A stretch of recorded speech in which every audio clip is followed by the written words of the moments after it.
The main question today is it okay to send your pre-K, kindergarten, and school-age children to school if it's allowed now? And that's the main thing we're going to discuss. Good morning, I am Noha Polak from Progressive Pediatrics in Union City and in Bayonne, New Jersey, where I've been practicing pediatrics since 1996.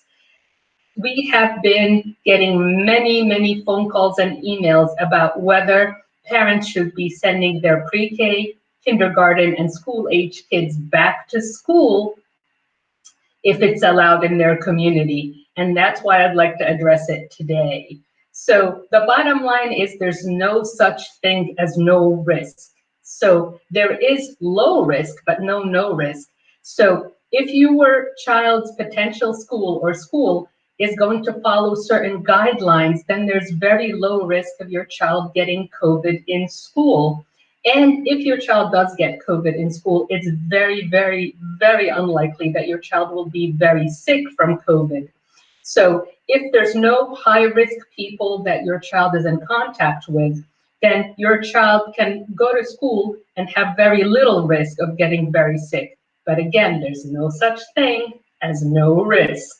All right, so if I were sending my pre-K or kindergarten child to school, what would I ask? I would ask the school many questions. Number one, I would find out if they're making everyone wear a mask. Are masks mandatory for everyone over the age of 2? If the answer is yes, I will be very happy with that. So I'm hoping that the schools are requiring that everyone over the age of 2 wear a mask. Number two, what is the ventilation like? Are there windows that we can open all the time, or is there another way of ventilating each room in a way so that there's always constant moving air, nothing stagnant? Number three, what is their filtration like? So is there HEPA filters in their ceilings? What else is going on to filtrate each room that the children are in? Number four, how many kids are together? So the smaller the pods, the better. So 4 or 5 kids together is okay. Much more than that, not great. Not that I mean that each class should only be 4 or 5 kids, but these 4 or 5 kids should be the ones that are kind of together, playing together, etc. Not 20 kids playing together all the time. Also, what are their cleaning procedures? I would ask them how often they clean the rooms, how often they clean the toys, and any shared equipment. There should be minimal shared equipment. So as little shared equipment as possible would make me happy.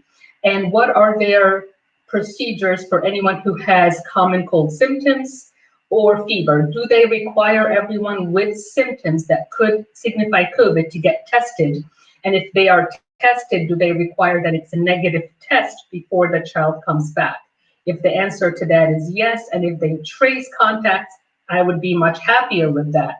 Are the teachers vaccinated? Now, in New Jersey, teachers are officially allowed to be vaccinated with the COVID vaccine as of March 15th. I'm super happy about that. I wish it had happened sooner, to be honest, but it is what it is. So if you are interviewing a school, a potential school, you want to say, are the teachers going to be vaccinated? And if the answer is absolutely yes, then I'm much happier about that. Also, besides that, let's talk about eating. So if the children are having meals all together, that is not super safe because they have to take off their masks in order to eat. So I am hoping that the schools are having the children eat either separately or in very small pods, not 20 or 30 kids eating in the same place. And the last thing is community transmission. Right now in our area in New Jersey, the community transmission is still in the high level, but it's coming down slowly. If the community transmission is in the moderate or mild or low level, I'd be also much happier in terms of the risk to the children. So no school system is going to be able to follow every single one of these guidances or recommendations, but the more they can follow, the safer it is for the children. I just want to reiterate, small children are not getting very sick with COVID. It's pretty rare that they get very sick with COVID. So they are relatively low risk in terms of severe COVID.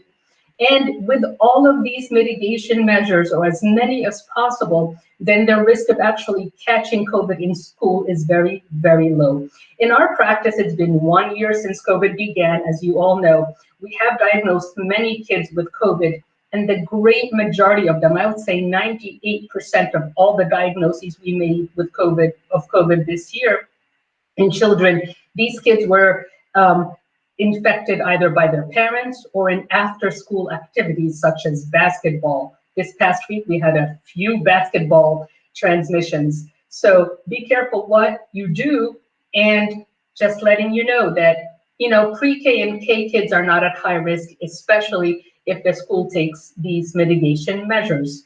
So yes, last year when we had this discussion together, I was saying, well, we don't know much about COVID, keep your kids home. Right now, I really can't say that. I think we know enough about what works, what doesn't work, and the risks, that it is okay for your children to go to pre-K or K. Again, no such thing as no risk, and it is low risk, but please make sure your school takes as many of these recommendations seriously as possible. Lastly, I just want to talk about the new recommendations by the CDC for vaccinated people. So they're saying that if it's been a full 2 weeks after your second dose of Moderna or Pfizer, or a full 2 weeks after your only one vaccine from J&J, that it is okay with you to be indoors with other vaccinated people without a mask. But if there are unvaccinated people with you, you should still wear a mask. Number one. Number two, they're also saying to avoid large gatherings, even if you're vaccinated. There's still much to be learned. If you are exposed after being vaccinated, so if you're fully vaccinated, you were around someone with COVID, you don't have to quarantine. So the good news is no masks indoor with other vaccinated people. No need to quarantine if you're exposed. However, you still have to avoid large gatherings. You should still avoid unnecessary travel if possible. Super important.